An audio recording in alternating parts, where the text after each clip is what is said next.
The next speaker is going to be Mark Davies.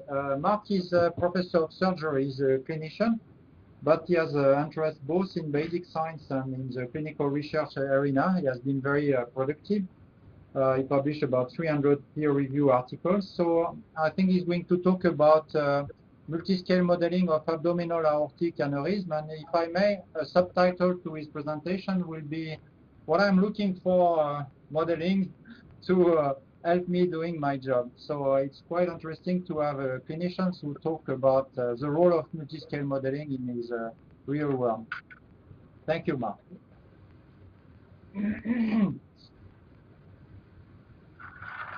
So can everybody hear me? So what I'd like to do today is talk on abdominal aortic aneurysms. And they basically range from a normal vessel to a very large vessel, and the risk is that they rupture. If they rupture, the chances of leaving the hospital are less than 20%. And at a size of less than 4, which you can see in the table on the right, it's probably a 0% chance of rupture. But as it moves up from 5 and then on to 8, that rupture risk ranges to 50%. Determining which one will increase in size and which one will rupture remains a significant clinical problem. And we spend enormous resources every year imaging and scanning people to ensure that we know the size of the aneurysm.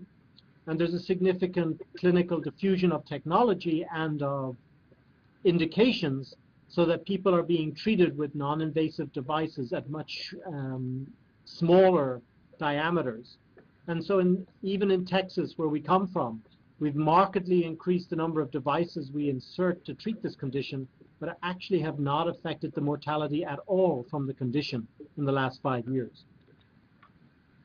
What is an aneurysm? Well, by definition, it's a 50% diameter increase over normal, or if they're smaller than normal, 3 centimeters. We do differentiate between males and females, and so in general, based on data out of Utah and out of the Mayo Clinic in Olmsted County, we would say that for males, a significant aneurysm is 5.5 centimeters, and for a female, it's 5. And these are true aneurysms. That is, they involve all layers of the vessel, the intima, the media, and the adventitia.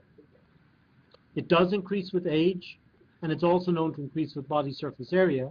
And that's become a significant issue in recent times since with the advent of obesity, or as it's now called, motion deficit disorder. You can't examine these people, and you actually don't know what's going on. The old adage was that a primary care physician could put a hand on the tummy and actually feel a pulsation. Ipso facto, you had an aneurysm until proven otherwise. The prevalence now runs between 3 and 10% in adults over 50, and it's more common in smokers, in males, and those with family history. And the U.S. Public Health Service allows a single diagnostic study when you enter Medicare for smokers, males with a positive family history.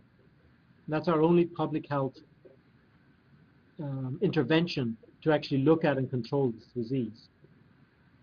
There are many etiologies: congenital, infectious, inflammatory, but the most common is degenerative or atherosclerosis.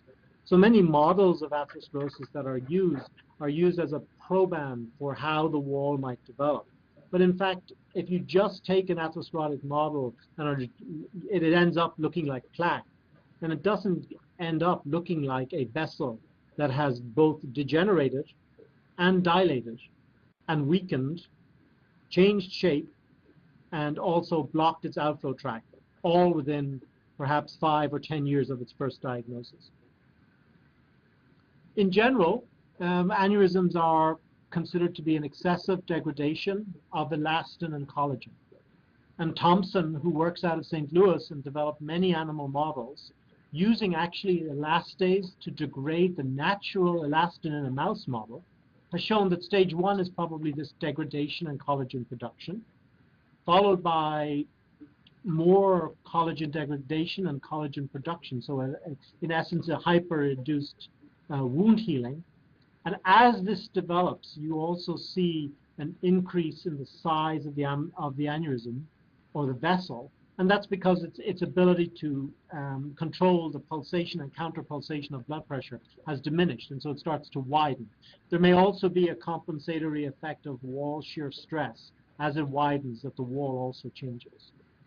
It's interesting that as soon as you begin the elastin degradation, you produce elastin byproducts, and they actually induce an inflammatory response. And that inflammatory response, as we'll see later, enhances the degradation of the wall, particularly the median. And once we enter stage 3, these aneurysms start to grow quite rapidly. And the 5 and 5.5 centimeters that I talked earlier strongly suggested that those levels, people should be followed every 6 months, because there appears to be at least a 50 to 60% subset that increases. And what is an increase? It's 0.5 centimeters per 6-month period. There are many, many factors that are linked to this. Because there are so many, it's become a difficult disease. We know truly that there are genetics, and so the classical one would be Marfan's. There are environmental factors, as there are with atherosclerosis. Blood pressure and smoking both significantly affect the wall dynamics, and also the production of many of the humoral factors and cellular factors in the wall. And finally, the standard atherosclerotic mechanisms that many people talk about. And as you can see from the diagram, inflammation begins and is then associated with proteolytic activity. As those two move forward, there's a breakdown of the number of intact elastic fibrils. And as the intact elastic fibrils decrease, so does the dilatation of the wall increase and aneurysm formation form. There are more papers out there than anything else on cytokines, leukocytes, urokinase, progenitor cells, the metalloproteases, gelatinases, cathepsins, and T cells. All have shown to have some role in aneurysm formation, but none is the key or definitive item that is worthwhile. And most have been developed in research models and are not clinically applicable at the present time. If you take a cartoon series and start in the upper left quadrant, you can see the normal pattern of the blood vessel, with the lumen being the slightly reddish area at the top, followed by smooth muscle cells and elastins as we move down, and some adipocytes and white cells. Once you move forward, you can look and see that the inflammation starts to begin. T cells move in, and as the T cells move in, there's a change in vasovasorum, and there's a subtle breakdown in elastin fibrils, and probably a change in the smooth muscle cells present. This is followed by more increased inflammation, more macrophages, more akin to the atherosclerotic phenomenon that you would hear about commonly. And as this occurs, collagen changes, elastin decreases, and inflammation becomes more robust, and you then get progression. What is rupture? Well, rupture in essence means that the wall has lost its integrity, and blood exits either into the adventitial space, into the area just around the vessel, or into the free peritoneum that you heard about earlier. If this does occur, then death is more likely than not in the current circumstances. And this is what a 3D rendering of an aneurysm looks like, and you can see that in the left panel. And as you can see, the blue is trying to represent some thrombus that's available. You can see that the vessel shapes are quite different. From a modeling perspective, the inflow and outflow are markedly different, and also the contours. And as we move through some of the simulations, you'll also see that this is a three-dimensional change in how the vessel classically sits and how it develops. On the right panel is the classic description that occurs in the literature at the moment of why this occurs. And it goes back to my talk on inflammation, proteolytic enzymes, formation of a mural thrombus, which may increase the inflammation or change the relative shear stresses across the blood vessel, and then apoptosis or cell death, which actually decreases the ability of the wall to react. And that's the classic area at the moment. Each of them has been done in isolation, none has been done as a progression or a multiscale in any way, shape, or form. And this is just an example of a histological section of an abdominal aortic aneurysm with MOVAT, showing some of the classical descriptions that people talk about in atherosclerosis, and by virtue of that, it's often considered part of the atherosclerotic problem, but in fact, it probably is not that, and it's a unique disease in itself that induces and allows, maybe conducive to atherosclerotic formation in the already damaged tissue. So Schwartz in Seattle used to call this the damaged intima that was the fertile soil for atherosclerosis. But what are the clinical questions? The first is, who will get a AAA? We have no, except for true genetic features such as Marfan's, we have no idea who will get a AAA. The second is, when we see a small abdominal aortic aneurysm, and that will be defined as somebody less, with an aneurysm less than 4 centimeters, what should we do? Now, one clinical adage is that if they're 65 or over and it's 4, it'll never grow large enough to cause a problem before they die. That was true when people died at 67 and 70 and 75, but not now when our median age is 78 or above, and in women it can be even longer. Our third significant area is what is clinically significant. Not all aneurysms are the same, and I'll show later that you can have 2 aneurysms that look relatively similar in shape, and one will go on to rupture and one will not. So who do we follow or why? It's important because for resource allocation, most people get either ultrasounds or CTs. More commonly, CTs are being ordered to follow abdominal aortic aneurysms. One area that people have looked at, pioneered both within the United States and also now more recently in New Zealand, is to look at plasma levels of MMPs, and particularly to look at the polymorphism within those. It's possible that certain alleles will allow identification of more high-risk patients. This data is very good with people who have an aneurysm, and it's therefore aneurysm and MMP is present. The data that's lacking is what happens if I find it and then I have to follow someone, and that could take 10 or 15 years. And the second piece of that is the presence of the allele or the unusual polymorphism in MMP going to predict progression, and then should I intervene? At the moment, we're trapped in finding the tissue, finding the patient, and doing the study, but it's difficult to do the longitudinal study because of the number of people we have to recruit. Interestingly, I believe the Institute of Aging just sponsored a metalloprotease inhibitor trial, which is a pharmaceutical based on doxycycline, to inhibit MMPs and actually follow out the changes in the relative diameter of chosen aneurysms with time. And so this may be our first medical intervention for aneurysm disease. And the results of that study are still awaited.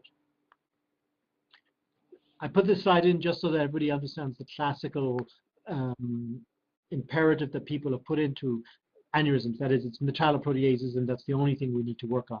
I think it's probably a relatively narrow view, but it at the moment has led to, from single oral ones to program project grants in the NIH, now to an NIH clinical trial focusing on this. And so it's shown a really relatively good translational model from bench to bedside, and hopefully perhaps on from bedside to actually clinical therapeutics within the next 3 or 4 years.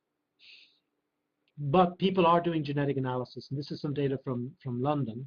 And what it shows is that you can find your appropriate targets, and mainly most of them, as you can see, are related to connective tissue. And they do show up, both histologically and on Western blotting. But these are, again, in tissues obtained from the human that has an abdominal aortic aneurysm. And is it the chicken, is it the egg? Really, one doesn't know yet. Other data from Leonard's group suggested that one should look at the stress, the geometry within the wall. This has been done by several people, and this is just one example. And what they've tried to suggest is that you can create the geometries using whatever system you want of an aneurysm that exists, and then look at its linear elastic model with or without shear stress and try and determine if you can find weaknesses or differences or commonalities between everybody's aneurysm. And what the most important thing that they found is that when you compare in the right panel the normal aorta, that is the one that's 3 centimeters or less than 50% of the vessel above the renals, there's a marked shift in the elastic model of the wall. The more the shift, the more likely those people are to rupture. And so it is truly, there is truly, other than all the biology that I've shown you previously, there appears to be a hemodynamic, mechanical problem that exists in combination with the biology. And the question is, can we image it? So they looked at both the hyperelastic and linear elastic methods using standard modeling. And what all they could find is that it appears that whether they use one or the other, they would get similar patterns in their model. When they tried to translate that out to human-based models, it doesn't really work. And the reason is the shape changes.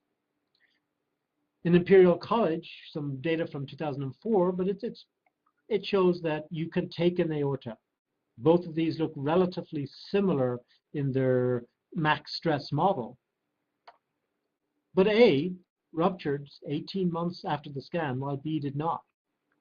So why did that happen? One or two areas that look hyper, but when you take all your models together, it's very, very difficult to know, is this the model I should treat? And I think that that's one thing we just don't have any handle on at the moment. And some of the reasons why modeling in this area becomes problematic is where the actual aorta lives. And so you can see the spinal column. It sits on the spinal column. On its right side, it has the inferior vena cava, a very soft venous structure. It has its own technically oval shape for which there's calcium, thrombus, and lumen. So 3 different properties. And then it sits partially on a muscle bed at the back, and as you saw in the peritoneal space in the last talk, in a relatively free area above. It's latched onto the spine by tissue that composes what we call the retroperitoneum, and so it really can't move that much. And so how do you model this at any one time? And then now I think you probably have to add the fact that when people lie down, half their body weight is now, which was on their abdomen, is now lying on their aorta. But you can do classical image processing, and that works pretty well using, whatever pixels you wish. You have to then try and model both the lumen and the thrombus because they each have different hemodynamic properties. And one idea that people talk about, and you can see it slightly in the poor image on the image processing file on the left, is a small crescent in the upper portion. Is that a rupture or an impending rupture? Nobody knows, but it's definitely a change or difference in one side of the wall versus the other. After you pick a seed point, you can then decide with or without smoothing how it looks from your own algorithm, and then basically develop a model. And as you move through the model, you take certain ideas, such as a viscosity and a density, and then you can do various fluid models, transient, pulsatile flow, incompressible, isothermal, Newtonian, laminar flow, and then define which equations you want, either Navier-Stokes or finite, all of which people have tried. And then you try to visualize what we believe is the true thing, which is maximal stress. And this may or may not lead to a rapid diagnosis of an at-risk aneurysm, which requires more resources and a more intense treatment. But the problem is, it moves. And so which is the key area? Where should you treat it? We don't know.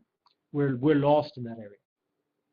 And here you can see some more examples similar of that as you move through it, giving various problems. But the problem here is while visually stunning, I need somebody to tell me what it means on a clinical level, and 2, I need an automated system to tell me this is one that needs to be picked out of the image intensity and brought forward so that either a trained expert or a better algorithm program actually analyzes at a better time.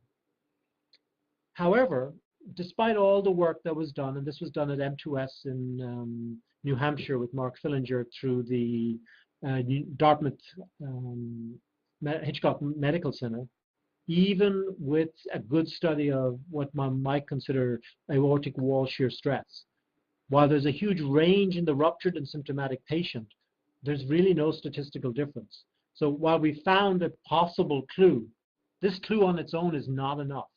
and it needs to be more robust, either through genetic, serum, different imaging, or a combination of those to actually synthesize where we can push and go with it. Flow has been tried mainly on the West Coast, and you can see that as you go through the cycles, the flow markedly changes. And this is the second problem with aneurysms, because there's a bifurcation at the end. And while the ruptures generally occur above, at the top of the aneurysm, a lot of the flow and the problems appear to occur at the bottom of the aneurysm. And as you know, flow in the aorta is a vortex. That is, it spins down with its various pieces, quiescent flow at the wall to significant flow in the middle.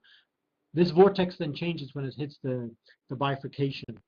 And yet we don't see ruptures at the bifurcation or just above it. We see ruptures way above, where the wall has been is close to where collagen also changes, that is at the renals. And this is just another example. And this is some data from Rome looking at finite element analysis. And you can see that they've done exactly the same thing. They've chosen a model, grabbed it from a CT and composed boundary conditions, and then looked at a physiological pulse regimen, which actually looks pretty good. Why is physiological pulse regimen important? We can modify that with various medications, particularly beta blockers. In the thoracic aorta, this is considered an appropriate therapy to control aneurysms, basically because they believe that the DP-DT, as one comes around the arch in the aorta, can be massively changed with that. And then they proceeded to do 3-cycle simulation. And you can see that they got reasonably good velocity fields that changed with time, flow fields that also changed with time. And as they looked at the pressure on the wall, it also changed with time. But as you can also see, it's kind of difficult to work out if there's something significant there that would allow me to say, oops, I've got something significant. That's relatively homogeneous in this perfect model. This model has been taken out at the Rochester Institute of Technology, and they've done something similar, used a latex-based model and actually tried to push pressure through the units. And they've actually managed to explode these models in a test tube relatively successfully, depending on how they used the context of the external support tissue and also how they configured their angles and their hemodynamics. But it is possible now to at least physiologically take it, or image-wise, take a model, place it in with 3D printing in a pseudo environment and rupture it with high pressure. And it does rupture at the right place, which is also very interesting, and that is at the top of the aneurysm, not at the bottom. They've tried a little on MRI imaging, where they tried to do 2, 3, and 4D flow, but it's still a very ineffective model. Our own work here using MRI for dissections has shown a lot of potential in mirroring that model. But again, we face the problem where what we have is the clinical situation that we can't alter significantly. Sometimes we can do it in mathematical modeling with regard to how many holes we put in, pressure waves, etc. But we still haven't come to a rapid, this is a problem, we need to deal with it. And we have not been able to link it successfully with any serum or genetic markers. And similar data is being produced in Detroit, and similar data is produced by Niehaber in Germany.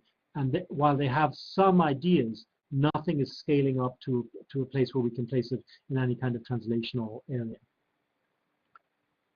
And so on a multi-scale level, aneurysms require many areas where we still have some potential and many weaknesses. We still have very low handle on genetics.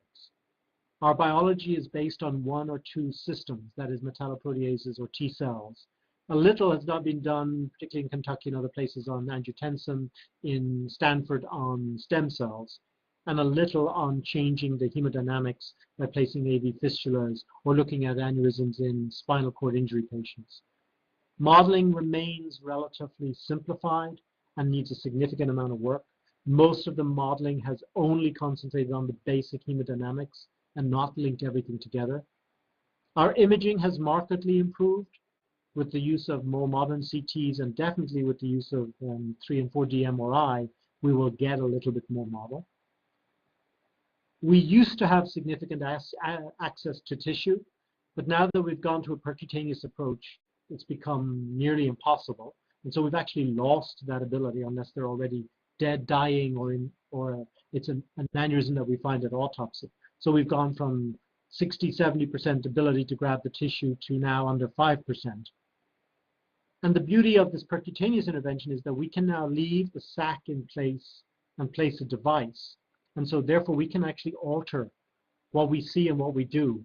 And there's a potential to look at the biology before, which is the growing aneurysm, place a device and look at the biology of the aneurysm regressing. And perhaps the combination of progression and regression will lead to a clue in the biology, either at any level, that allows us to intervene. And the reason that's important is that there are people whose aneurysms don't shrink after we intervene. And therefore their genetics or their biology is different than the one where we put a device in and they shrink. And so we have a positive and a negative that occurs. So these are our concerns, these are our issues, and this is where we need to go. And I'm happy to take any questions. Yep. I was wondering if it would be helpful to be able to do a dichotomy between patients who are more likely to go on to a full rupture versus those who are more likely to dissect in terms of planning when and who really needs the intervention. Is that something where modeling might help? I think so. I mean, what we're looking for is if we can get a CT or an MRI on a particular protocol, and then it can be directly fed into an algorithm or an imaging program or equivalent, and it goes, you know, I think you would have to stage it out to low, medium, and high risk based on what you see, and then if you did a second imaging study in 6 months, if it didn't rupture on you, of course, which would be a perfect, you might be able to then allocate people into different therapies. The interesting thing is if you had a small aneurysm and they were higher risk for progression, you could offer them perhaps medical therapy, as opposed to sitting, waiting, and moving on. Or perhaps you could offer them a definitive therapy if there's a gene or equivalent that can go there, that would actually alter the pattern of disease. And so I think that that's where we see a lot of prospects, that is intervening early rather than in that patient who has it but has not crossed the boundary where you're even thinking about therapy. Well, it would seem that you'd have a lot of advantages of using the different aspects at the different scales that you mentioned, rather than right now it sounds like you have a simple decision point based on just the diameter, which is one aspect. Correct. Only. I think that's we're still truly in a one dimension, and even that diameter is in has to be in one dimension. Not you can't take any diameter you want. You want to fix to a certain one, which is generally either AP or lateral to lateral. Can you comment a little bit more on the challenges for modeling? A few years back, I read up on some of the biomechanical controversies that the modelers would argue about, whether it was wall stress versus diameter and some of the different mechanical parameters. I mean, what are some of the challenges on why models haven't been developed more? So some of it's entrenched views at each university. Some of it is, I have a hammer and this is what I use. And some of it is perhaps a weaker understanding of the biology. The traditional one, as you've heard, is to just use diameter. The second one was wall stress. That's really not panned out per se, and so now people have to look at either local geographic areas of wall stress as opposed to this idea of global wall stress. That's how it's going to work. And I think it's a combination of what's the wall like, and then what stress does it see, and is that the difference? And so we don't really have that yet. We have been trying to look with Mark and some of our students and collaborators in Germany at early formation of aneurysm. And there it's very clear that you cannot just rely on mechanics. If you just use shear stress and pressure as indicator of where the aneurysm is going to go, it cannot work because you are pretty close to a reasonable geometry. So that's why we need here a multiscale model that incorporates some good biology. And then eventually the mechanical model may take over and explain everything. But initially, you definitively need a multiscale model to understand how the disease starts. That's where we are standing here. Well, it seems like a good problem for people to develop a general platform to begin with and then fiddle with the different parameters rather than deciding on the parameters first and then arguing over which model was better. True, and just from the FDA's perspective, a model that looks at an aneurysm would be very helpful for them as they move forward in device approval, if they can model out, which fits with what they talked about at the meeting about 2 years ago. Yeah, we are trying to work with this approach, developing 3 modules. One for the flow, it can be Boltzmann or Navier-Stokes. It can be an off-the-shelf code like ANSYS. We use also a Boltzmann solver that has been developed in Germany by the School of Simulation. It's quite nice, especially because of the flexibility of the solver. We interface that with a model of the mechanical property of the wall. And of course, everything can be patient-based because we start from MRI data or CT data. And the third module is obviously the plasticity of the wall. So we start with very simple stuff on hexagonal grids in 3D, but we are planning to interface that to other solvers. That might be a nice project for many people.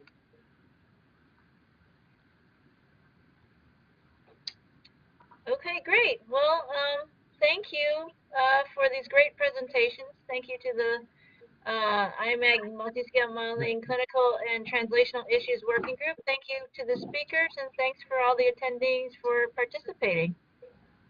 Nice to see everybody.